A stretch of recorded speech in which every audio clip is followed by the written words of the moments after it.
you start to try to figure out a way of injuring yourself so that you don't have to do it because there's so much pressure on it and it matters so much. And all the demons start to come, which is, oh no, I'm not able to do this. They're going to realize that they have to recast and it's too late because we've already shot one movie and we've already shot half the film.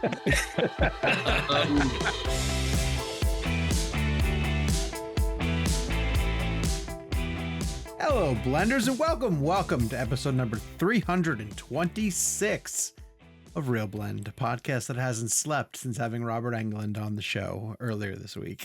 Get it? Waka, waka, waka. He's Freddy Krueger. I'm Sean O'Connell, the managing editor at Cinema Blend and a co-host of the Real Blend podcast. And on this week's show, we're going to bring back another horror-themed playoff bracket. You guys had a lot of fun with that last week. I don't yet know what the topic is, but I think it's still something scary related in terms of the Halloween season.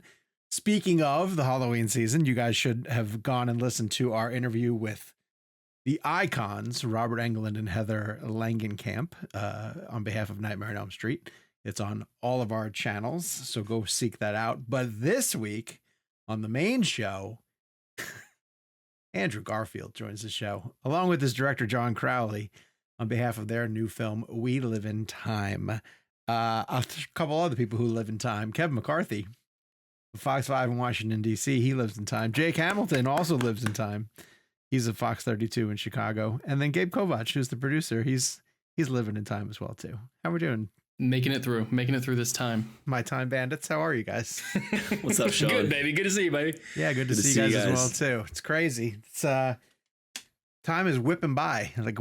Jake, you mentioned it the other day, feast or famine. It feels like all of a sudden there's like a shit ton of things going on and like so much stuff to watch, so much stuff to juggle. We've got a bazillion junkets happening. It's crazy busy. How you guys keeping it together? That's always the case. Sometimes Kevin and I will text each other and because Kevin and I have very similar schedules at work, and I'll sort of go because sometimes, you never know, are other people getting junkets maybe I'm not getting, or getting interviews I'm not getting. And so I'll go, Kevin, you got stuff to air this week? And Kevin's pretty good about texting me dude, I got nothing.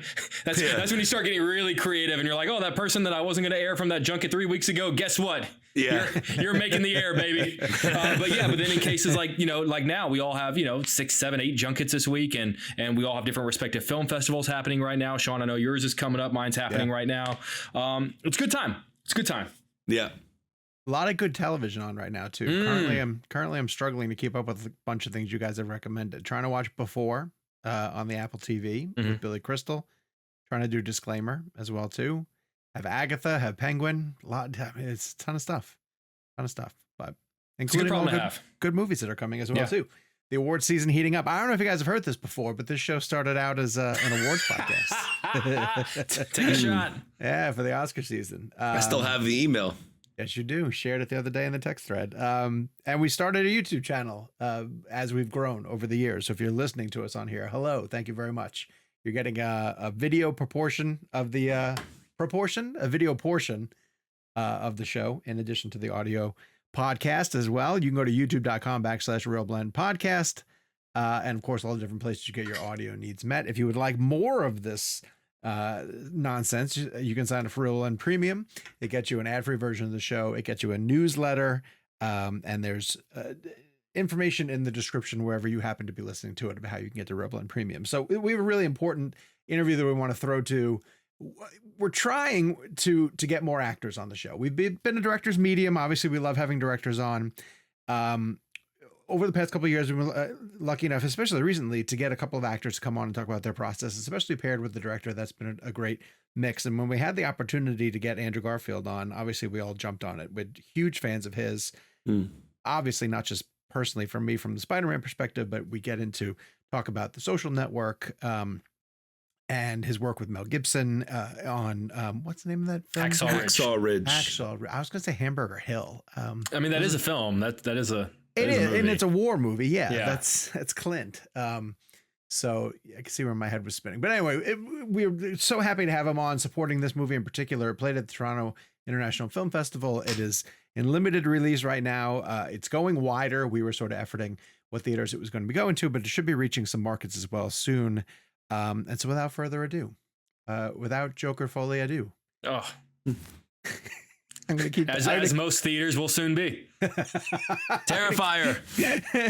This is Andrew Garfield and his director John Crowley on behalf of the new film We Live in Time. Congratulations to you guys in the film. We're so excited to chat with you. Oh, thanks. Thank you. Nice I to meet you cried too, so John. hard last night. The woman next to me leans over and goes, "Are you okay?" And that's how I thought. Yeah, that's That's a good sign. That happens to him at every screening, though, unfortunately. Yeah, very true. Yeah. You should have seen him after Transformers 1. He was like, he just lost it. Very odd. Good. All right, I'm going to kick us off. We are the Real Blend Podcast.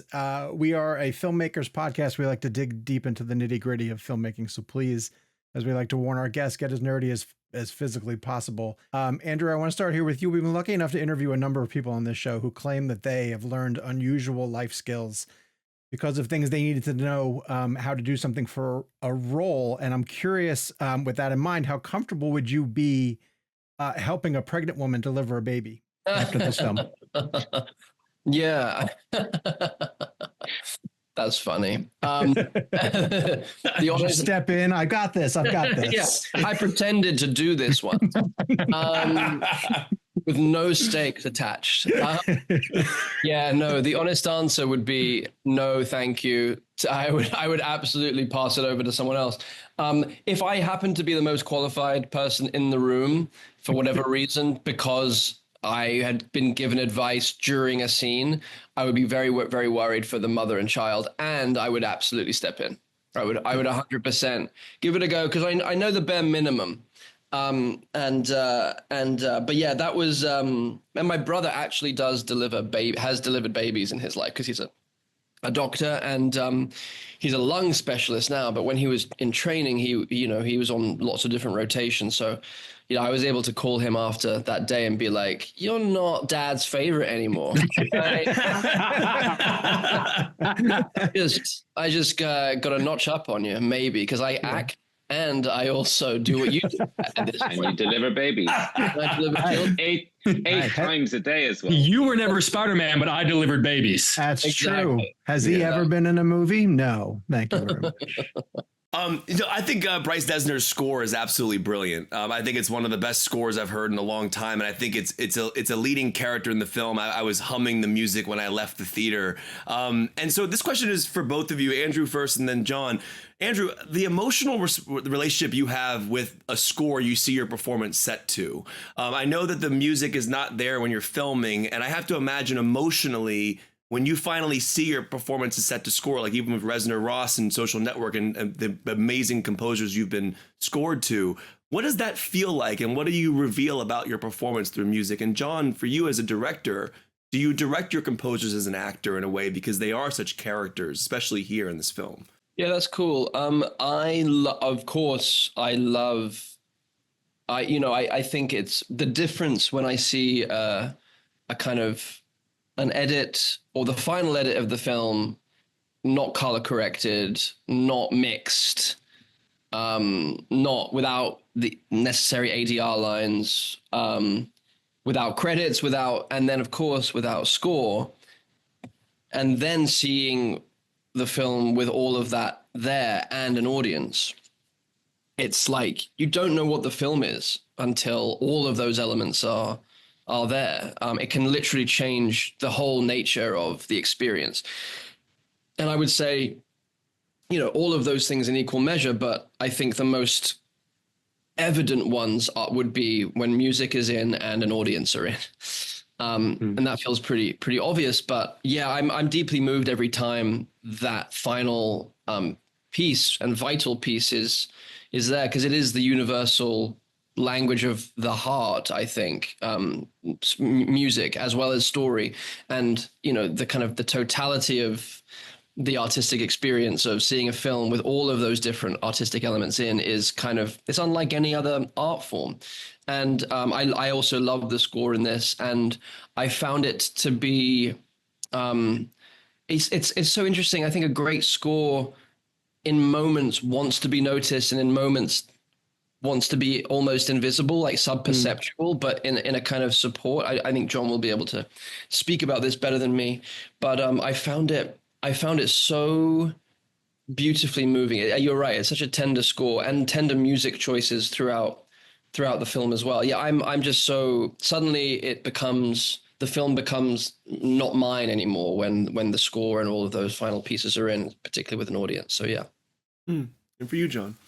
I would say it's not quite directing an actor, right? It's very different, because in lots of ways the process with this one was, and I didn't start with Bryce until about 12 weeks into the edit, and I didn't know what the identity of the music should be, and so I worked with a music editor trying a huge array of different music on the film. The film kept effortlessly sort of shrugging it all off. You put the wrong piece of music on the film, and it sort of thins it out. It becomes the wrong kind of film. It's horrible. It just creates a stink. It's awful.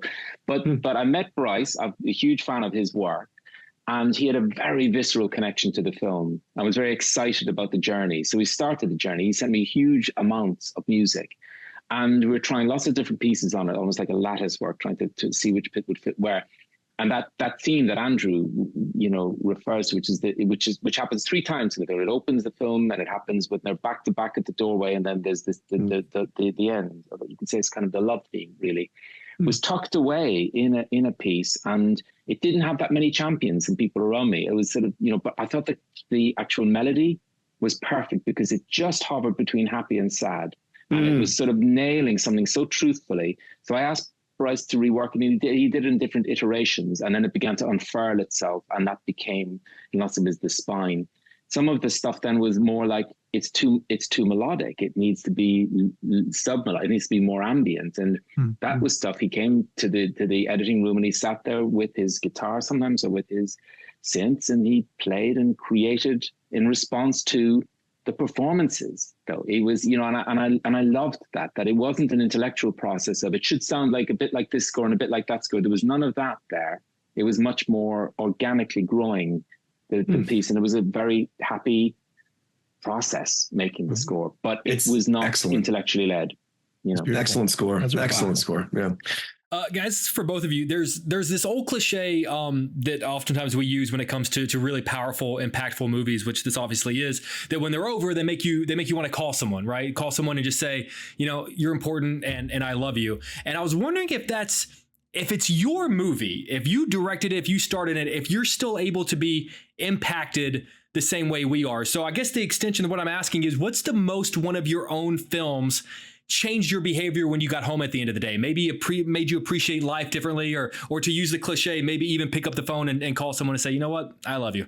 God, it's so hard to separate the making of it from the watching of it. I think the first thing that comes to mind is when I saw the first cut of Tick, Tick, Boom. Oh, God. And I was kind of overwhelmed by it, because I felt like as I was watching it, it was so weird, and this is going to sound very actory, but as I was watching it, I could feel myself start to watch it through very different eyes. I became myself as a 19-year-old drama student wanting to make a career and full of it was like some weird cellular regression happened, and I was watching my own story play out as an artist longing to live as an artist, just before I met John to make Boyer, and that there was something really, really profound about that, and after watching that film, I kind of, it was like the last 20 years of my life made sense. I was like, oh my gosh. And now I've got to make a film that maybe if I feel inspired as a 19-year-old watching, as a longing to live, there's probably going to be a lot of musical theater artists, musicians, writers, actors, directors who will watch this and go, fuck, I have to pick up that, that empty canvas again. I have to go back to school for this, or I'm just about to give up. And lo and behold, we were met by so many of those people that felt like it was a talisman for them. Mm. But for me, after seeing the film, I definitely felt, oh my God, I got to let everyone who's helped me to get to the place where I can make a film like this that's going to be seen. I got to let them know how I wouldn't be here, and I wouldn't have the life that I have without them, including, you know, my first drama teacher back in high school, including, you know, the person that ran the drama workshop outside of high school, including, you know, my mother who encouraged me to do it in the first, you know, all of these different like moments along the way, like someone like John for believing in me when I was a younger person. Like, yeah, so that film definitely did something that kind of blew me open in a way that I was like ready to receive it. I was like, oh my gosh, it's going to be okay. We were okay. And like, you know, there's going to be countless other people who watch this and hopefully will be inspired to make sure that their artistic dreams are met as well. That's awesome. Thank you for that. Yeah. John, I think if I asked Andrew this, he'd kind of downplay it, but I want you to be able to speak to what a good listener he is on screen as a performer. I think Tobias is such a good listener, and I started to realize throughout the course of the film how difficult it must be to hold the screen while that character is absorbing as much as he has to. Is it something that you specifically asked of Andrew? Is it something that you noticed that he brings to the table? I think you can notice he's a good listener in life, for a start, right? So I certainly did not ask him to do that. You know, I mean, it's part of his presence as an actor. It's the whole deal. And I can give you one anecdote which will illustrate this fully, which was when we were shooting that scene, the underground car park scene, between Florence and Andrew. 10 minutes into the film, it's the first bit of really sort of heavy lifting they do emotionally in the film. And after we shot it, Florence called Andrew and myself over to the side and said that, I don't understand what just happened. That was easier than it should have been. And she didn't mean it didn't cost her. I think she genuinely had never had the degree of presence she was feeling in an actor who was behind the camera or on the camera, but literally the silent web of energy and attention and emotional sort of not saying what he wants to say as the character in the scene. It pulled her through that scene in a way that she had never experienced anything like. Wow. So yes, he is an extraordinary listener of in moments, and an extraordinary speaker as well when he opens his mouth. But I look, you know, it's something that I think great stage actors often learn, and it's perhaps more encouraged in a certain kind of theater acting maybe than in film acting. But I couldn't agree with you more. I think the quality of listening is everything in a film. If I may add to that, thank you, John. And if I may add that there's another quality of very sensitive, intent listening that John has as well as a director. And I'm not just saying this to even the playing field. I'm saying it because it's true. And I think you're right about what happened in that moment for Florence. Maybe the first time she's had that kind of couched, safe, cared for, tended to feeling in that kind of quality on a film set in a scene that is nerve-wracking and hard. And I also think that John has to take some responsibility for that as well, because one of the gifts that John brings as a film director and as a theater director, but particularly in film, because the quality of creating the quality of attention and focus on a film set is, as we all know, incredibly fucking difficult, particularly when you're on a location that has variables that are out of our control. We're in a public parking lot, and there was like a big moving truck that came past at one point, and they were like, there was a beeping that happened in the middle of, I forget whose close-up it was, but it was like, even within that, there was this kind of, John made sure that the playing space for the actors was sacred, was quiet, was calm, was not being interrupted or violated, or that the energy wasn't being made anything but clear as a canvas for the actors, me and Florence, to come and do our work. It's amazing. I'm endlessly fascinated by the nonlinear structure of the film, and I want to say thank you for not spoon feeding it to the audience. We didn't need to be told on screen 1 year later, 2 years prior. Like, we are collaborating with the film as audience members. And it's a really cool thing for a film to trust and know an audience is smart to follow those things. What it reminded me of is memory, scattered memory of different aspects of time where you think about things. I'm curious from a filmmaking perspective, emotionally, Andrew, for you, did you get to film each timeline in order? Were you jumping in and out? Because I know films are generally shot non-linearly, but because like I'm just so interested to know how each was filmed. Yeah, we were pretty just as per usual on a film schedule. Like we were tied into locations. Really, it was about locations as far as I'm aware, John. And then Florence's head shaving. That was the only thing. Yeah. Obviously, we couldn't undo. There was a wig. She had a wig with the bangs, right? And then she had her natural hair without the bangs for the other period. Wow. So the bangs are early on, but were the bangs ever her natural hair, or was that always a wig? It was also a wig. Yeah, and then she had natural hair for the final period of or the middle period of the film. No, Actually, I tell a lie. The very first day of shooting, she had some bangs on because we were shooting in. So we did. Yeah. I mean, we tried to cluster scenes so that it wouldn't fry their heads. You know, we tried to gather a bunch of scenes around rather than jumping all over the place in one day. But yeah, it was a considerate schedule. It was definitely a considerate schedule for the actors amidst the practical chaos things. Yeah.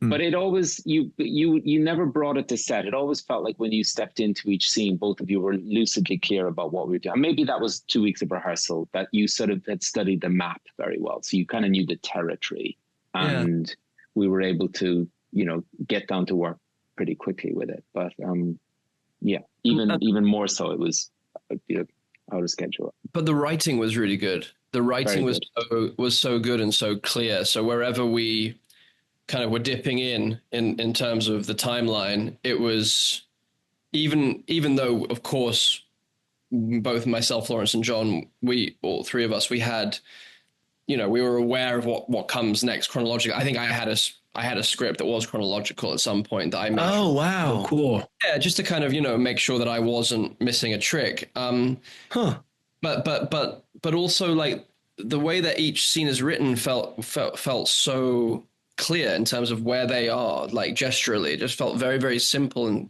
and clear. And I think what, again, just, and this is the truth, and this is not something that I can always, say, but like the fact that it was Florence and John made it so that we could get quite deep quite quickly in terms of, sure, I think rehearsal helped. I for sure, definitely. And just spending time with each other helped. But I think it's a testament to Florence as an actor. Like, she's able to drop down pretty damn fast. And I think it's a testament to the three of us that really created this kind of trust circle, I suppose, for all that intimacy. Andrew, do you remember the first time you had to shave your head for a role? Me, I've only shaved my head once. And it was I did it on screen, actually. I'm realizing as we speak, this is not my first rodeo when it comes to shaving a head. I shaved my own head for a music video for Arcade Fire for a song called We Exist that I shot in the middle of this amazing Spider-Man 2 press tour, which culminated. We shot the first day in the middle of the desert in somewhere in Palm Springs or Indio, and then Arcade Fire headlined Coachella, and the last shot was a oneer on a Steadicam of me suddenly on stage with Arcade Fire in this kind of transformed kind of place. And wow. So I shaved my head at the beginning of that music video. That's amazing. That's really cool.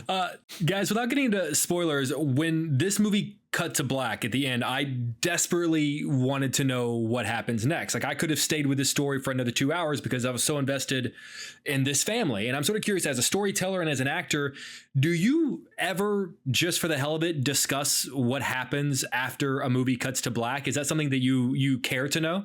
It's nice to imagine. It's nice to kind of dream about.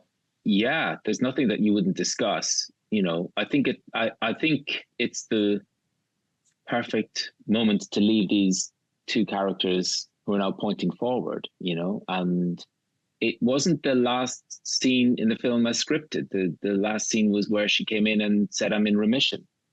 And oh, wow. I was sure that would play And I remember, the thought that, in life, sort of death is irredeemable, whereas in storytelling, it's redeemable. And I was sure the time structure would allow us one more glimpse of her that would feel truthful and almost make sense of the time structure. But actually, the cracking of the egg, tiny detail on a flat surface, captures the significance of Almut's legacy in their life.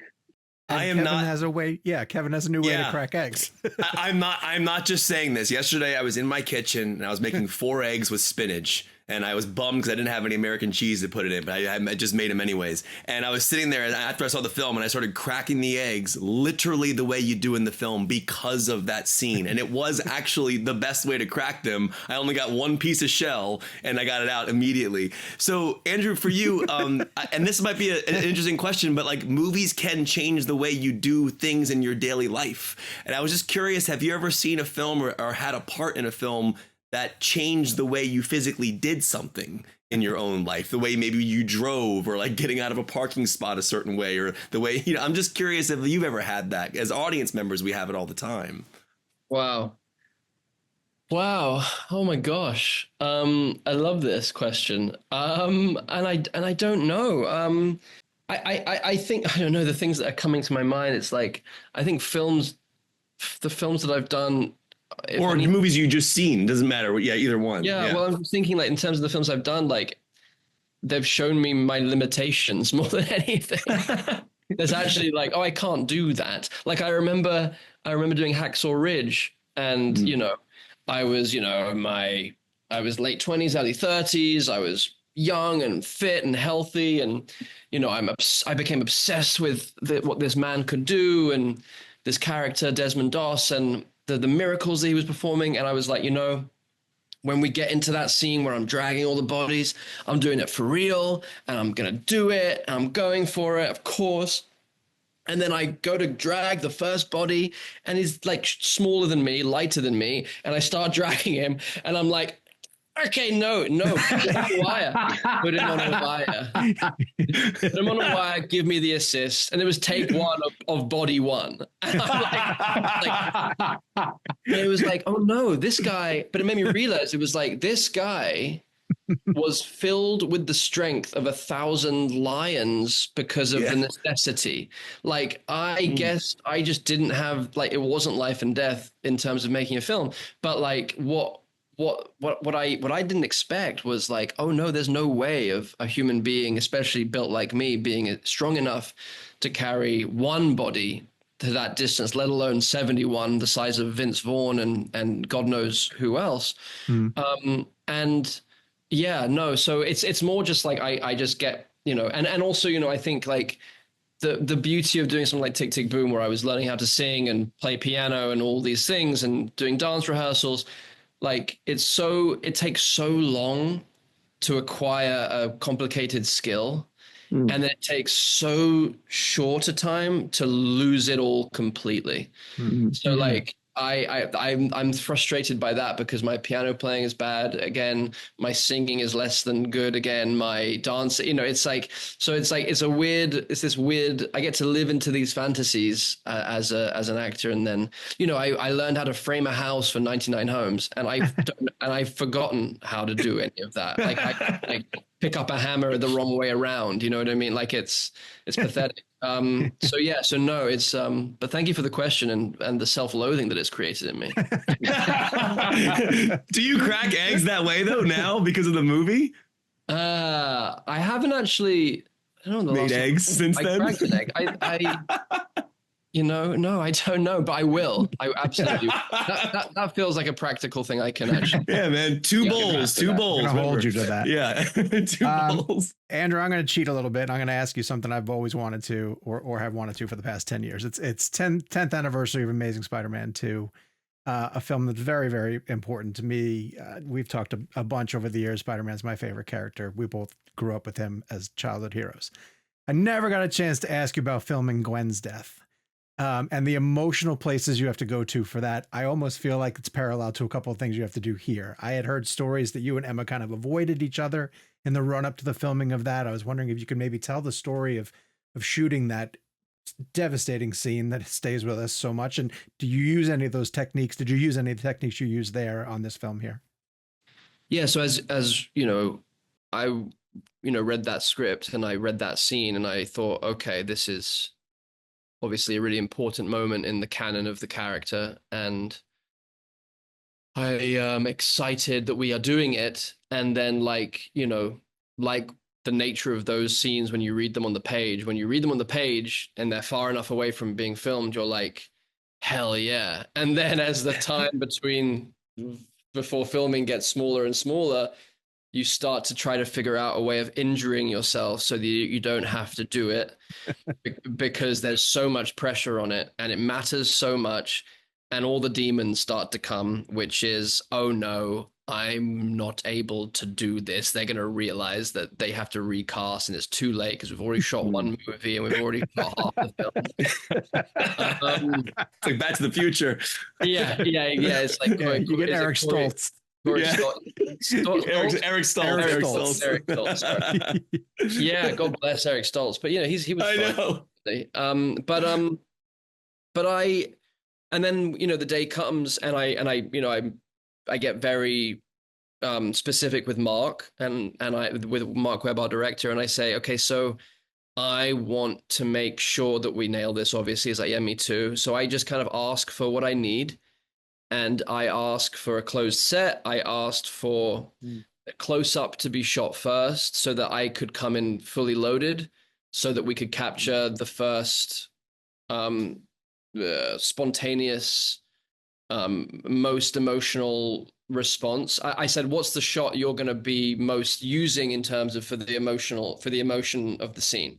And he said, it's going to be this shot. I'm like, well, let's set that up and let's make sure that, like, because obviously there's also another tricky bit where, because Emma as Gwen has to have a harness on and has to be like suspended at the top of that moment, and I have to take the webbing off, but I have to unclip her. Right. So there's a technical aspect as well. So we rehearsed that for that take, for that setup, so that all the technical things are there, and then because all I want is the time and the space to allow the truth of the moment to happen, and all of the preparation, that emotional preparation to be able to serve that scene.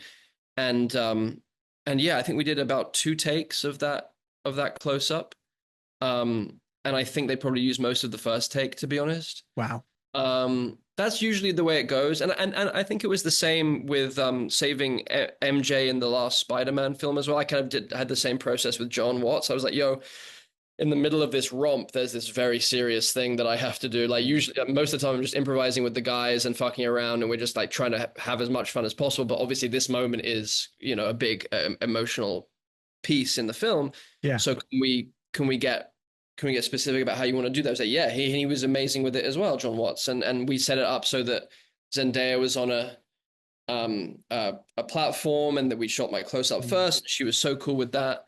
But then, like, I was prepped. We were just about to shoot it, and she was there. She was ready. She was being super sensitive and respect. Like, she was just very, like, she knew I was in my zone.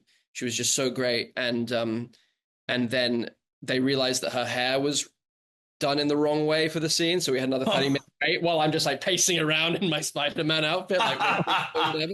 This is the shit that happens. It just happens. It just happens. And it's just the way it goes. And I remember one of the big scenes, the big emotional scenes that we shot on this film, which actually is not in the final film, but and I won't say exactly what it is because it doesn't matter. But it was, again, a conversation that I had with John beforehand, and we were so prepped. It's I think you know the scene I'm talking about, where that we had to rewrite the thing that I was reading from. Yeah, so like I had to read a specific thing from a journal in front of a lot of people, and me and John, we were talking about which shot we were going to start with, and it was a big emotional moment. And I had taken the morning to prep, and I had my headphones in. I was just there, and I arrived, and I'm looking through my journal, and it's all written incorrectly, the stuff that I had to read. And I was like, okie dokie, this is, because then suddenly you're in your head, Yeah. and as opposed to being in your body, and then suddenly you're not feeling safe to go and do. So for me, it's like getting all the technical stuff, all the stuff that is that, so that I can just show up and live. And so we had to just pause, and I had to rewrite it myself and make sure that everything was good. And then John was so generous and gave me as much time as I needed, and we came and we shot it. But yeah. Unbelievable. Thank you so much for sharing that. Thank you. We are out of time, guys. Thank you so much for coming on Sorry, and talking about it. I bogarted the mic a bit. Oh, and Andrew, your eyes when you taste that food for the first time, just wanted to tell you that's some of the best acting I've ever seen. The way you went into that, I just wanted to explain that to you. But yeah, we got to wrap up, unfortunately. So yeah, hopefully we got you guys a few questions you hadn't heard yet during the press tour. So absolutely, we love having you guys on. Thank you so much for taking the time. Yeah, thank you for the time, guys. Enjoyed it. Appreciate it. We would like to thank our good friends at A24 for setting up the interview with Andrew and John. Always nice to have John on. Gabe pointed out something really funny. Whenever we have John Crowley on, he brings an amazing guest with him. The first time was Roger Deakins.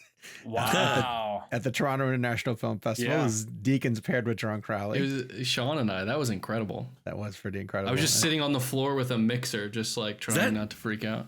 the Goldfinch. Yeah, Goldfinch. Yeah. That's when Is that when Jake and I were in the lobby at where every celebrity was staying, and all these major A-listers walking by, and then we see Deakins' hair leave the elevator, and we heard about Jake and I were just like it was like Squirrel from Up, like Squirrel, like we literally ran over and just we were so insanely excited to meet him, and I think he was shocked that anybody in the lobby of that hotel knew who he was. He's in Chicago tomorrow.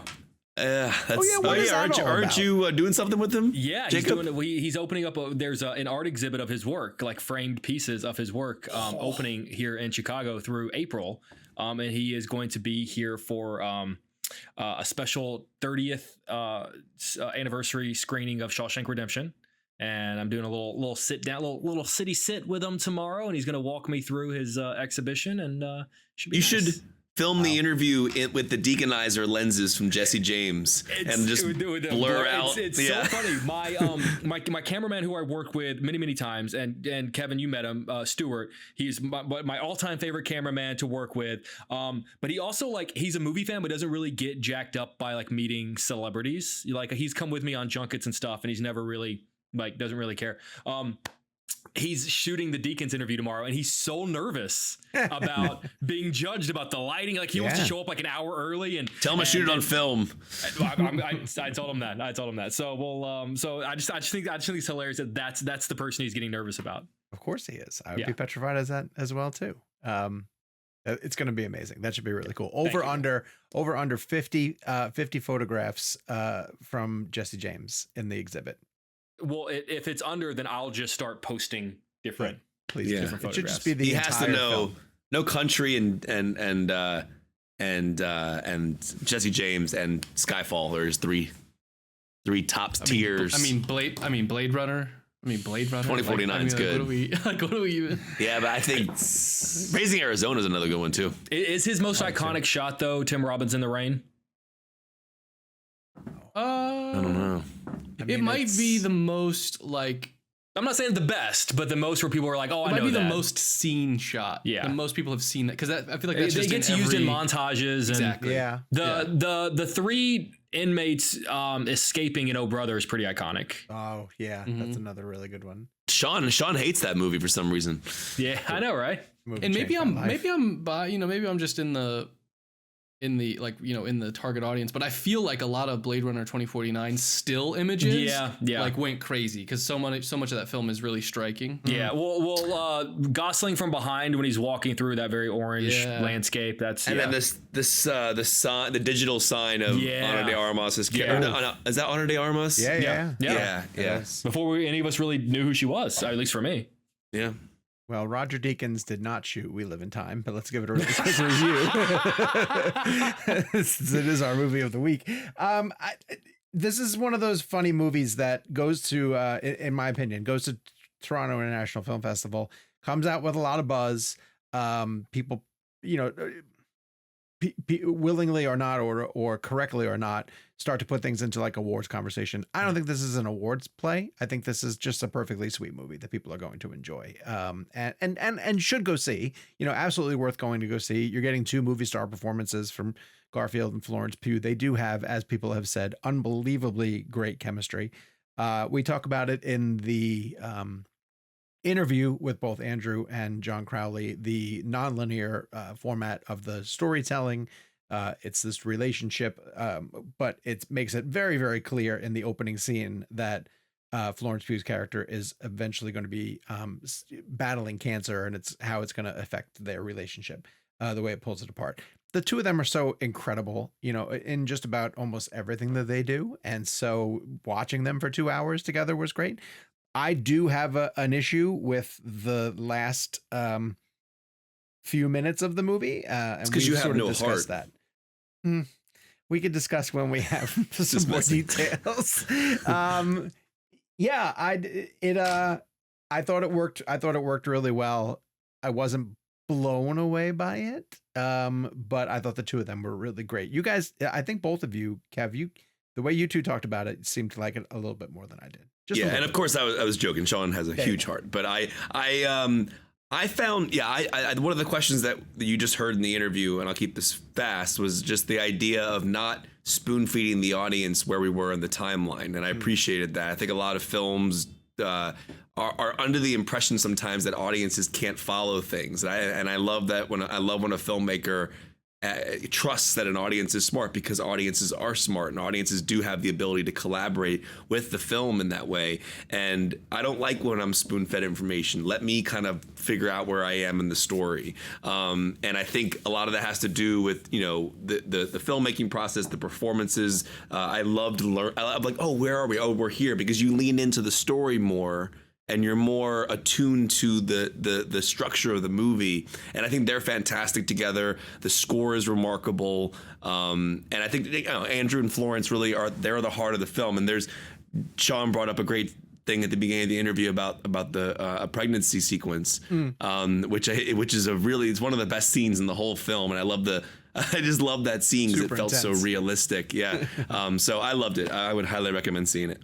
Yeah, I loved it as well. It's the kind of movie that I described as like so genuine and authentic that you almost just sort of feel as an audience member like you're kind of in the corner of the room eavesdropping.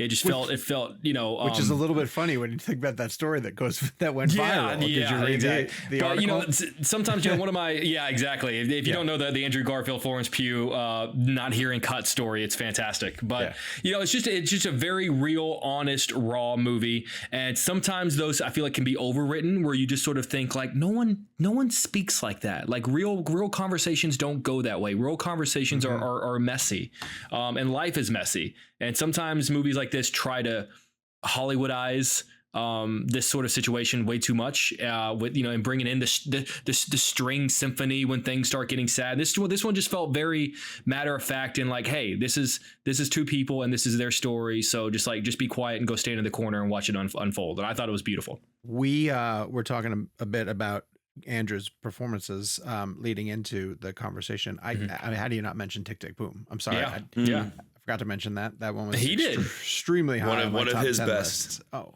easily. And that's the thing. Like if he were, since this was an awards podcast, if he were to get himself into the conversation, which I don't think is going to happen. I think it's just too competitive of a year this year right now. But if he were, it would be one of those things where we would then talk about the other times that he got overlooked, because it's crazy he didn't even get a nomination for Social Network, which is something I keep forgetting. He did get one for Hacksaw Ridge and Tick Tick Boom. Yeah. Hacksaw Ridge is incredible. It's really good. I love that story he told about trying to carry the guy. And then learning how difficult that is to do. He's had a great enough career where he can tell he's got amazing stories like that. Like early in someone's career, maybe they don't have as many on-set experiences to yield interesting stories to fill a podcast. Garfield has more than plenty. Absolutely. All right, so that's We Live in Time. As mentioned, it's making its way around to theaters. 3 highly recommends from us. Great performances by Andrew Garfield and Florence Pugh. Again, loved having Andrew on the show. He and John Crowley are welcome back anytime. Gabe has been having a lot of fun recently. setting up these horror movie brackets. Ooh. Oh. So we're doing bracket fights. Oh, this is gonna get spicy. I'm putting my glasses on for this one. Oh man, the people need to go to the YouTube channel. You're gonna have more fun if you're on the YouTube channel. It's fun visuals. I'm already having anxiety about the top right choice. Yeah. There's a lot. There's a lot going on here. All right, game on. Okay, here We'll we get go. right into it. But just for the audio listener, we are doing horror movie bracket. It's a pretty comprehensive list. There's probably some exclusions. Comment down below if there's some that you. Gabe, does this come pre-loaded or you do this? I put all these matchups together. So this you can check the link down below, or the description down below. I'll give you a link. But you can customize these. People put up sort of templates of them. I customize this from someone's. Bracketfights.com. That's a real thing. I love it. I love it. Well done, Gabe. This is fantastic. This is fantastic. I put together these matchups. If you're disappointed in any of these matchups, that's my fault. But yeah, let's jump into it. We're starting off with a Peel special. So the main theme here is just that we're talking like the best of the horror films that you have. I always think of this as like a this or that. So like you get one or two. Which one are you like? Give that as you may. I'll go first. So it's Get Out versus Us. I'll do this for the audio listeners at home. I think it has to be Get Out. I just think Get Out is perfect movie. I think Us is also fantastic, but if you're putting the two of them side by side, I think Get Out. I think Us is underrated. I think it gets. Here's the thing. I would rather watch Us, but Get Out is a better movie. Oh, interesting. Really? Because I like the slasher element of Us. Yeah. Okay, gotcha. Us is so funny too. I mean, they both have a lot of humor. And that Lupita Nyong'o performance, to me, the fact that it didn't get a Best Actress Oscar nomination is a travesty. But your Get Out is the correct choice. Yeah, I think Us is incredibly underrated. I think I loved it, and I think it following up Get Out is almost impossible because it's one of the greatest scripts of all time. I will say I give it to Get Out for multiple reasons, but I also think Get Out is one of the greatest rewatchable films I've ever seen. When I rewatch it, I find something new every single time, like 6, 7, 8 viewings in. Like, he made so many different movies within one film. And same thing with Us. Like, I remember Lupita talking about the idea that, like, you have to make you do have to do things in your performance for the second watch, essentially. And like, so I find it all interesting. But Get Out for sure. Of the tunnels underneath isn't as explored to me. Well, and also, I don't know if you guys remember, we had some pretty intense debates in the early days of Real Blend, Kevin and I did, about like the tunnels is what ended up keeping me from hailing it a master. Like to me, the tunnels is you have to have a massive lapse in believability in order to justify in your head the fact that works. Some movies that's generally fine. You could just be like, all right, well, that's what he's introducing, and that's the thing. But like you're right. To me, it keeps it from being. Yeah. Now, if we were doing a list of, I think it's a part of the genius of Us, though, because so much of Us is just drenched in symbolism. Sure. Like, it gets really metaphorical with a lot of his visuals and a lot of like just the way that it's structured or the way that things are placed within the story. He just has like 3 or 4 levels too, which I think is a tilt on what he did with Get Out, which also is very layered. All right, we have a lot more. Us also has one of the best split diopter shots of all time, just for cinematography nerds out there. I wish that opening bit was Get Out versus Nope, just to see Kevin's head explode. Oh, that's tough. That'd be a tough Please one. make the right choice here. All right, so we have Hereditary and we have The Witch. Hereditary, no question. See, to me, it's The Witch. I don't know. Hereditary doesn't do it for me. When was the last time you watched it? I've tried multiple times. I didn't love it the first time I saw it. I rewatched it about 3 weeks ago.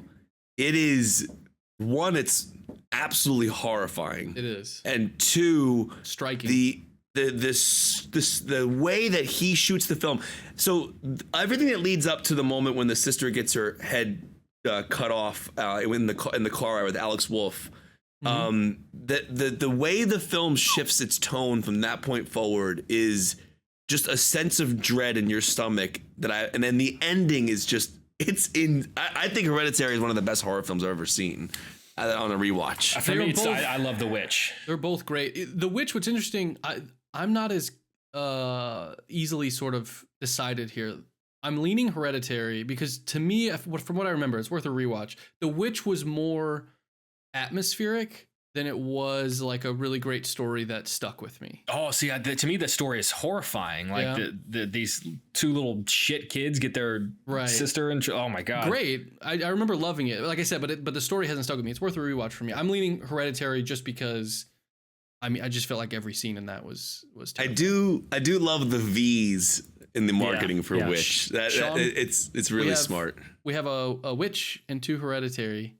Are you gonna force a tiebreaker here? No, my hot take is I don't love either of these movies. Oh wow. I'm not a huge horror guy, especially I'm even less interested in this intellectual horror that is really I want my horror to be dumb and slasher. That's just my guilty pleasure. Well, you would love Terrifier then. I might. Yeah, I will say Terrifier is not dumb, but it is slasher. But I will go with Hereditary because I think Toni Collette is incredible, and I'll never forget the feeling I had when that girl's head got knocked off by the pole. Yeah, it was so beautiful. Fucking incredible. I'm not angry at it being disturbing. Hereditary. Like it's not one of those like, oh my god, I'm gonna not talk to you guys for the next week. Like it's Up next, we have Don't Breathe versus It Follows. Oh, this is tough. Very good. Oh, come on. It's got to be It Follows. Yeah, it's got to be It Follows. I'm going It Follows as well, too. So the flip on the old cliche where if you have sex, you die. Yeah. And it being flipped around where you have to have sex in order to survive. The meta slasher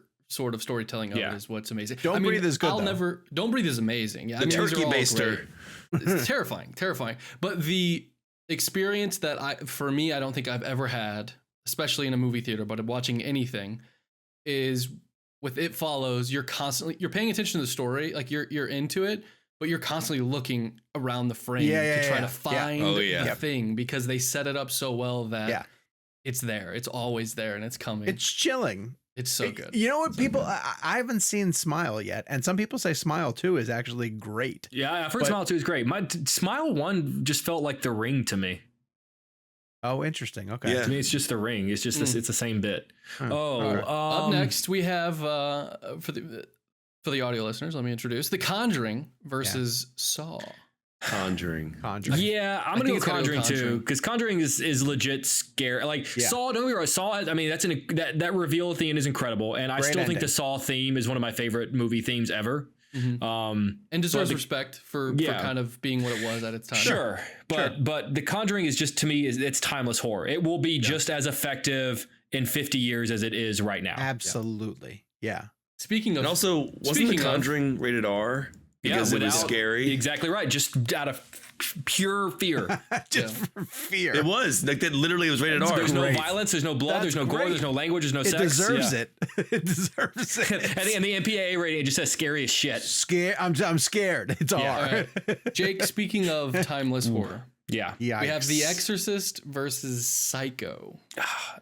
For me, it's Exorcist. It's Exorcist. I think it's Exorcist. Psycho is a classic movie, but I don't really know how much of it. Oh, I love it. It's a fun watch. I rewatched it last year. It's a fun watch, man. Oh, it's a horror movie. It's absolute. Don't be that guy, Sean. Don't be that guy. It's the softest. It's the softest horror movie you've ever seen. It's like Disney horror. A man dresses as his mother, takes a butcher's knife and chops up people in a hotel. That's horror, baby. You put that down on a sheet of paper and you read that story and you say that's a scary story. It's proto horror. Yeah. I mean, there's so much of it in Psycho that establishes everything to come, including The Exorcist. Oh, spoiler alert, by the way. You're putting that movie in the same category as something like Texas Chainsaw Massacre. Yeah, Psycho is one of the greatest horror movies of all time. Yeah. It's of its time. I mean, you got to think about the audience. Come on, you got to think about how terrifying that was for the audience that it was made for. Yeah, you also remember, before Psycho, seeing a lead star killed off that quickly in the film. Again, this is the cliched thing. This is a cliched thing, but everyone who saw that movie thought that they saw the woman get stabbed in the shower, but they never did. Yeah. It's like the Pulp Fiction needle in the chest. Yeah. It's so interesting. I want to go Psycho here, but I mean, Exorcist is next to The Shining, probably the scariest movie I've ever seen. And I rewatched The Exorcist recently. It builds on the shoulders of Psycho. It still is very effective. You can feel how cold it is in that room. Oh my God. When you're watching incredible. It is. Right. And I still can't get over that they got away with the scene with the cross. I don't understand how they even got away with that. The Exorcist walks so Terrifier 3 could run. Yeah, if you know what I'm talking about. And there's a Terrifier moment in the new Terrifier film. If you know, you know. And Gabe and I had a very sweet Exorcist date after our DC live recording. We went to both the house and the steps. Yeah, that's really cool. It was very sweet. Yeah, and we totally didn't get haunted or possessed. Not at all that we know of. All right, we're going to keep it moving, boys. We got a whole other side of this bracket to get through. Right now we have The Shining versus The Omen. Yeah, to me this is the easiest one so far. To me this is The Shining. Yeah. No, I rewatched The Omen earlier this year to get ready for the prequel, and it's great. I mean, it's a great movie. This is one where I felt like I saw The Omen and I was like, I feel like you got to include it. Oh yeah, it's got to be a part of it. It's got to be on this list. Great Peck, man. Yeah. The Shining is even if it's a first round exit. It's no. I gotta say that the prequel representation. The prequel I don't love because it like retcons some of the stuff in the original, and that really bothers me. That was one of my biggest issues. First Omen. Oh, you did not do bottom left. Don't jump ahead. Don't jump ahead. Oh, sorry. All right. Up next we have Cujo versus Jaws. Jaws. I'm gonna go Jaws. I always felt bad about Cujo. Like you guys talk a lot about it's not the villain, and I get that like the dog's the villain, but the dog has rabies. See, I love how you're changing your tune for the dog here. Because a dog with rabies acts like that. Jaws was going after Quint. Well, hang on. I think we're just kind of. It's a rabid dog. Like it's not just a dog. It's a rabid dog. Like that's not all sharks act like that. I don't think maybe that the matters. shark has something going on. We're watching a movie. It doesn't matter. We're watching a movie. I mean, they're both the villains, but Cujo makes me feel bad. Shark was having a bad week. He was having a tough week. What if the shark got laid off or something? You know? Right, exactly. Yeah. Maybe it missed a payment. Yeah, I don't know. All right, up next. Maybe it had to go to the dentist and it had cavities. Yeah. The shark, you know? All right, moving on. We have The Thing versus Alien. Alien. I would go The Thing if you're talking about horror. I would go The Thing. There's no wrong choice, but I'm going Alien. I would go The Thing if we're talking horror movie. Even though I think Alien is a horror film and Aliens is an action film, I would say The Thing. Even the Thing poster has the word alien on it. I'm going with The Thing. I think The Thing is the better horror film. I don't know that I agree with that. Alien's so terrifying. No, we love Alien. But look at The Thing's poster calls it the ultimate in alien horror. Yeah, Alien. Yeah. Alien. But the Thing is the ultimate, and it's like it's literally saying it's better than Alien. Yeah. What's that say in small letters in the Alien poster? Fuck you, John Carpenter. If we're talking about taglines, then Alien would win this in 2 seconds. Tagline, yeah, true. You're not going to beat. Yeah, that's true. Wait, what do we do with a tie? Alphabetical order? No, I think we can have a quick discussion. Is there anyone that would be willing to jump to Alien? Like, is it close enough? For me, it's close enough. Honestly, so could I. Like, that's what it feels like because, like I said, I'm not going to be mad if either of these advance. All four of us jump and we keep a tie. Let's just bend to Alien. All right, we're gonna go with Alien. We're gonna go with Alien. Shit. But could have went either way. That's tough. Right. Oh, we got to finish this side. Let's do a little speed round on this side. Let's and then go. we'll jump together. Let's go. Yeah, Get Out. Hereditary. Get Out. I think Get Out. Get Out versus Hereditary. Get Out. Get Out for sure. All right. Then I'm just doing this for the audio listeners. I got you. Yeah. It Follows versus The Conjuring. Conjuring. It Follows. Conjuring. I'm gonna say Conjuring. Okay, hang on. It Follows. Okay, hang on. Jake. Conjuring. Kev. It Follows. John. Conjuring. Conjuring takes it. All right. All right. Now that leads us to the Exorcist versus The Shining. Sean, do you have one? Exorcist. Ooh, Kev. Shining. Jake, come on, man. Don't do this. I know where I'm going. Jake, you know. I know where I'm going. I'm going Exorcist. Yes, I'm going The Shining. God damn it. Guys, The Shining is not scarier than The Exorcist. Yes, we're not talking scary. We're not talking scary. Why not? I mean, yeah, I guess. I mean, that's it. No. Yeah, you're right. That could be a factor. What are we talking? What am I talking about? Yeah. What are we talking then? Yeah. Again, I think it's a this or that. I'm taking The Shining over The Exorcist. If I'm given these two, I'm taking The Shining over The Exorcist. I'm taking The Shining. Oh, I see what you're saying. Okay, Yeah. I gotcha. Okay, The Shining is a better movie than The Exorcist overall. I see what you're saying. Yeah, so I agree with Sean. Exorcist is a scarier movie, but I think The Shining's a better film. See, I'm not so sure it is, to be honest with you. I think they're pretty neck and neck. I mean, don't forget, The Exorcist was the first horror movie to ever be nominated for Best Picture. No, believe me, they're close. There's a hair separating them. And like score, performances, direction, cinematography, you could make an argument for both of them. Oh yeah, they're both phenomenal. Yeah, I'll go Shining. Shining moves on. Now we have Jaws versus Alien. Oh, God. Jaws. I still have to go Jaws. I think Jaws. Yeah, Jaws. I mean, this is close though. If we were going scarier, I think Alien's scarier, right? If we were gonna go that. Right? I think Jaws is scarier. Jaws is scarier. So? I think. I agree. Yeah. Because Jaws made you afraid of something you could do on a regular basis. We can't go to space. Yeah, well, we can, but we most people can't. All right. Yeah. We can't. Still on this side of the bracket, we have Get Out versus The Conjuring. Get Out. Get Out. I think Get Out. All right. I would have gone Conjuring. You would have gone Conjuring? But that's fine. Okay. For the record, he went Conjuring. Then we have The Shining versus Jaws. Oh. I think. Oh man, actually, I thought I was gonna very quickly go I'm to Shining. I'm gonna say Jaws. Wow. I'm gonna say Shining. I think I go Shining now because this is a horror movie bracket. Jaws is a horror movie? It is, but I'm just saying, like, if I'm thinking horror movie bracket, I'm giving the horror edge to The Shining. Yeah. If it was a movie overall, I'm probably giving it Jaws, blockbuster, obviously. I think. You know what's so funny is all the ones we're disagreeing on, like, I haven't been mad about any of the ones I've lost. Like, all the ones that we've disagreed on, I'm sort of like, okay, I'm fine with the other side going. We have a whole other side of this bracket to get to, too. Which all right, fun. give me Shining. All right. Shining. Oh, I hate that. God Kev, damn it. You said The Shining, too? Said Shining. Oh, I love Jaws. So, well, you voted against it, so think about that. The Shining versus Get Out. I give it to The Shining. Jordan Peele would give this to The Shining. Yeah, Jordan Peele would give it to The Shining. You're exactly right. It's not an easy choice. But hey, Get Out made it this far. I love that. Yeah, well done. And Get Out's now getting out. Hey, Get Out. It is. Modern classic. It got out. All right, now we have Sinister versus The Ring. For me, it's Sinister. The Ring never really did it for me. Sinister. Scariest movie I've ever seen.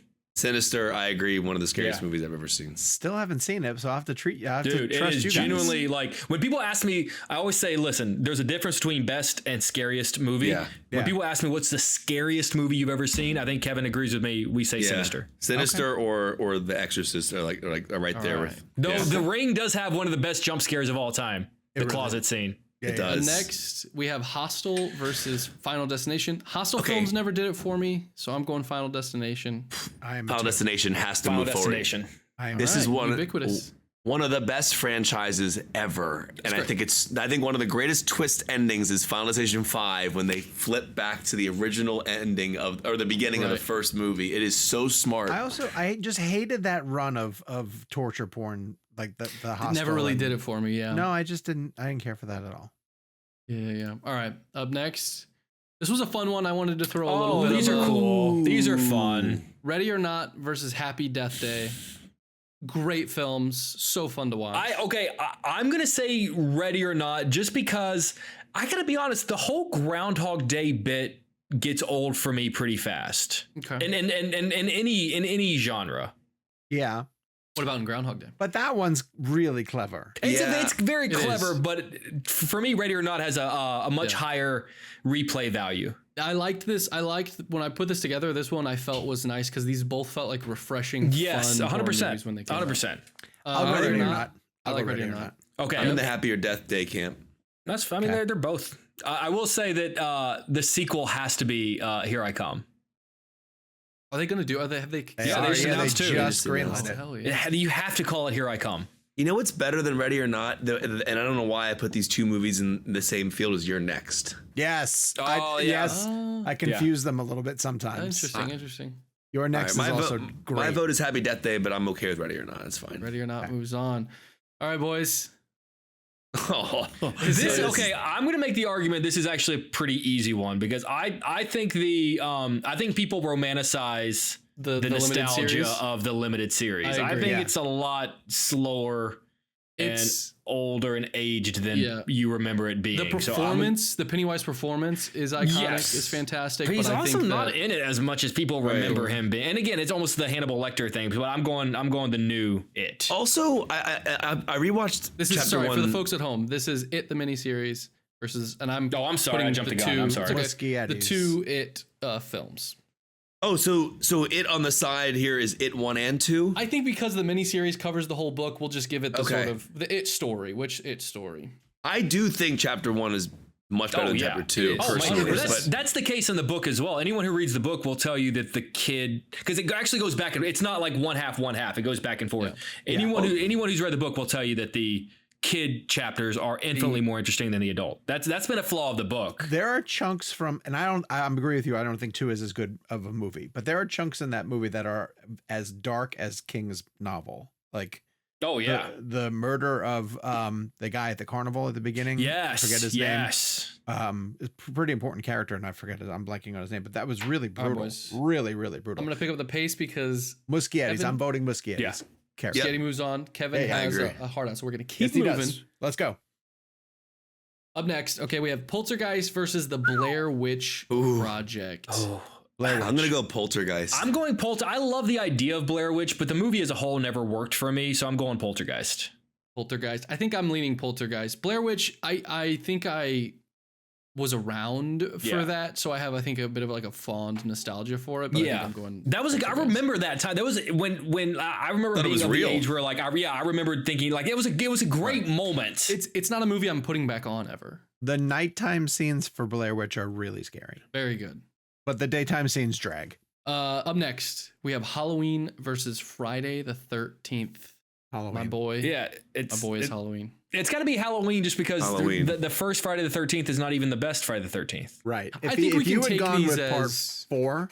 I think we can take these as like these films. I know what you're saying. I'm going to disagree with that. I think it's got to be head to head. It's got to be. That's fine. Well then, yeah. I mean, Halloween takes because then you're talking like Jason versus Michael. That's kind of how I feel. I mean, but Jason's not the killer in Friday. I guess I think that's just how I think of slasher films. Is I'm very much just thinking of the slasher. Sure. In general, I still think it's Halloween. Yeah, it's Halloween. Yeah, Halloween has a ratio of better movies than Friday 13th. Well, I'm seeing Halloween in theaters later this year. Oh, cool! Yeah, I'm very excited. All right, then we have Nightmare on Elm Street and Scream. Scream for me. I'm going Nightmare. It's Scream for me. I'm going Nightmare. You don't have Scream without Nightmare. Well, you could argue that for every movie ever. Then Psycho wins. As soon as Sean said that, I was like, that's not going to go as well as he thought it was going to. But that's not going to break his way. You don't. To me, the Robert Englund performance, to me, just the general plot of an inescapable killer because he finds you whenever you are at your weakest. All right. Can either of you move over, or Kevin? No. I feel pretty solidly in Scream. I can't move over. I'm solid on Scream too. All right, I'm gonna do a random number generator. Why don't you flip it? Does anyone have a coin? No, I got it. If it's even, it goes Nightmare. If it's odd, it goes Scream. Okay. And I don't have evidence. You just have to trust me. It's even. Nightmare. I trust you. Good. All right. Oof. Now we have the Evil Dead versus the Texas Chainsaw Massacre. Evil Dead. I go Evil Dead. I go easy Texas Chainsaw. I'm very strongly in the Texas Chainsaw camp. I agree. The first Evil Dead, especially if we're just doing the first Evil Dead, is not as, to me, I don't enjoy it as much as I enjoy the sequels. Evil Dead 2 is better. Yeah. Yes. But yeah, Texas Chainsaw. All right, I get it. If we're doing first like we just did with Halloween, then okay, Texas Chainsaw. I'm going Chainsaw. Yeah. Okay. Do you get the chainsaw bit here? If you put 2 up, that's pretty good. Thank you. He doesn't get the chainsaw till later though. No, but I had to have a matchup. We can't start weighing the sequels now because we didn't do that when we talked about like Alien or Jaws 2. True. Yeah, or Jaws 2. yeah. That would prevent Jaws from going forward. All right. Let's keep it moving through this side. We have Sinister versus Final Destination. Nostalgia goes to Final Destination, but I think this pick for me goes to Sinister. I'm going Sinister. Sinister. I'm going Final Destination. And then Sean, are you just Sean bowing hasn't out? seen Sinister. I'll say Sinister. We'll take the okay, just because of the lore Yeah. of Sinister. I also All feel right. like Final Destination got through one round. It should be happy. Ready or Not versus It. I'm gonna say for It. me. I thought both. I loved both It films actually. I'm saying it as well too. I go It. The casting of the kids carries it along. Yeah. So good. Yeah. Those kid And I- actors are And tremendous. I think the first movie is so great that the stuff that doesn't work in 2 is like, you know, But again, I want to At least it emphasize exists. a It's lot of kinda the where stuff I'm that at. doesn't work in 2, and I say this with all the love and respect in the world, is King's fault. Yeah, no, I yeah. understand. But I think also when you're adapting something, and then, you know, it's that sort of like, do you go page for page or do you? Well, Yeah. you Try to know what make they something- shouldn't have done, honestly, because it makes it clunky, is you shouldn't have separated a movie of the kids and a movie of the adults. Like, There's if you're that. going to do it, weave the them biggest- from the They beginning. didn't even know that they were going to do. Remember, they were waiting on the green light. They didn't even have a green light for. Right. I know. They duned it. The biggest sin of that movie in my Dude, for me for me is the structure of all of the adults seeing Pennywise, and they do Yeah. 6 of them, one Yes. after Yeah. the other, Yeah. after the I other, get that. after I the get other. that. Like, I think even if you had just intercut those, Mhm. it could have been great Yeah. and had them all I sort of agree. structurally Yep. build tension. Yeah. But the fact that I it was agree. like, I just saw this 3 times and now I have to see Yeah. this 3 more times. The All right, we casting have- of Bill Hader is unbelievable, though. Yeah, that was perfect. All right, we He's have great. Poltergeist versus Halloween. Halloween. Do an easy Halloween. Halloween, baby. Halloween, baby. Texas, Halloween, baby. Texas Chainsaw versus A Nightmare on Elm Street. I would go Elm Street. I'm feeling Chainsaw. I'm feeling Chainsaw. I'm feeling Chainsaw too. Oh, Chainsaw. Yeah. All right, that leaves us with Sinister versus the new It films. All right, I'm I gotta Sinister. go. I gotta go. No. It. I'm going Sinister. I think I'm Sinister. going Sinister. All right. It is great Shit. though. Well done. You know what? I You gotta can't watch spell that Sinister movie. without it. Oh man, this is tough. All right. Sin-Iter. Senator. Halloween. All right, Halloween versus the Texas Chainsaw Massacre. I'm going Halloween. I'm going Chainsaw. I'm going Halloween. Halloween for me. Halloween All right. takes it. All right. And then that leaves us with Sinister Ooh. versus Can Halloween. we call out our final 4? Way to go, Sinister. Final 4, we have let's see, what were our final 4? We had Get Out versus The Shining. We had Sinister versus Halloween, and now Sinister or Halloween is going to the finals. Halloween. Yeah, I gotta go Halloween. Kev? I'm gonna go with Halloween. Halloween, it's ubiquitous Halloween. And now for the whole thing. Old That's JC. a hell of a championship. That's what I like. I didn't want the championship to be The Shining versus Sinister. This is going to game 7. The Wow. Shining versus Halloween.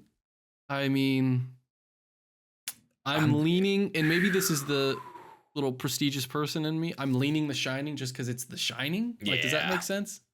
I'm going Shining. And Halloween taking second, I'm okay with. Halloween. Ooh, I gotta okay. go Shining.